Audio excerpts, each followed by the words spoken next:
വാഷിംഗ്ടണിലുണ്ടായ വിമാനാപകടത്തിൽ സങ്കീർണതയും അസ്വാഭാവികതയും ഏറുന്നു. പരിശീലന പറക്കലിനിടെ 200 അടി എന്ന നിശ്ചിത പരിധിക്ക് മുകളിൽ സൈന്യത്തിന്റെ ബ്ലാക്ക് ഹോക്ക് ഹെലികോപ്റ്റർ എങ്ങനെ എത്തിയെന്നതാണ് അസ്വാഭാവികതയ്ക്ക് കാരണം. 200 അടിക്ക് മുകളിൽ ബ്ലാക്ക് ഹോക്ക് ഹെലികോപ്റ്റർ പറന്നതാണ് യാത്രാ വിമാനത്തിൽ ഇടിക്കുവാൻ കാരണമായത്. ഇതിൽ അസ്വാഭാവികതയുണ്ടെന്നാണ് വിലയിരുത്തൽ. പ്രസിഡന്റ് ഡൊണാൾഡ് ട്രംപിന്റെ എക്സിലെ പ്രതികരണവും അപകടത്തിന്റെ സങ്കീർണത ശരിവെക്കുന്നതാണ്. ഹെലികോപ്റ്റർ നിശ്ചിത പരിധിക്കും മുകളിലായിരുന്നുവെന്ന് സ്ഥിരീകരിച്ചുകൊണ്ടുള്ള പ്രതികരണമാണ് പ്രസിഡന്റ് ട്രംപ് നടത്തിയത്. എന്നാൽ സൈന്യം ഇക്കാര്യത്തിൽ ഔദ്യോഗിക പ്രതികരണം നടത്തിയിട്ടില്ല. വാഷിംഗ്ടൺ ഡിസിയിലെ റൊണാൾഡ് റീഗൽ എയർപോർട്ടിന് സമീപത്തെ പോട്ടോമാക് നദിക്കു മുകളിൽ ഹെലികോപ്റ്റർ പരിശീലനം നിത്യേന നടക്കുന്നതാണ്.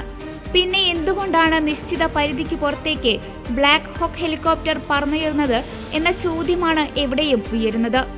അപകടത്തിന്റെ കാരണമടക്കം കണ്ടുപിടിക്കാനുള്ള ദേശീയ ഗതാഗത സുരക്ഷാ ഏജൻസിയുടെ അന്വേഷണം ഊർജിതമാക്കിയിട്ടുണ്ട്. വിമാനത്തിന്റെയും ഹെലികോപ്റ്ററിന്റെയും ബ്ലാക്ക് ബോക്സുകൾ നദിയിൽ നിന്ന് കണ്ടെടുക്കുകയും ചെയ്തിട്ടുണ്ട്.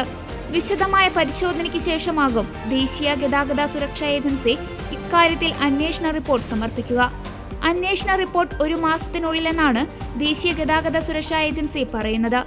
വാഷിംഗ്ടണിൽ വിമാനവും സൈനിക ഹെലികോപ്റ്ററും കൂട്ടിയിടിച്ചെന്ന വാർത്ത അമേരിക്കയെ അക്ഷരാർത്ഥത്തിൽ ഞെട്ടിക്കുന്നതായിരുന്നു. ആകാശ ദുരന്തങ്ങൾ പൊതുവെ കുറവായിട്ടുള്ള അമേരിക്കയിൽ 15 വർഷത്തിനിപ്പുറമാണ് ഒരു പ്രധാന വിമാനാപകടം സംഭവിക്കുന്നത്. 64 പേരുമായി പോയ പാസഞ്ചർ വിമാനവും 4 പേരുമായി വരികയായിരുന്ന സൈനിക ഹെലികോപ്റ്ററുമായി കൂട്ടിയിടിച്ചാണ് ബുധനാഴ്ച രാത്രി നടക്കുന്ന അപകടമുണ്ടായത്. US ആർമി ഹെലികോപ്റ്റർ പരിശീലന പറക്കലിനിടെയാണ് വിമാനവുമായി കൂട്ടിയിടിച്ചത്.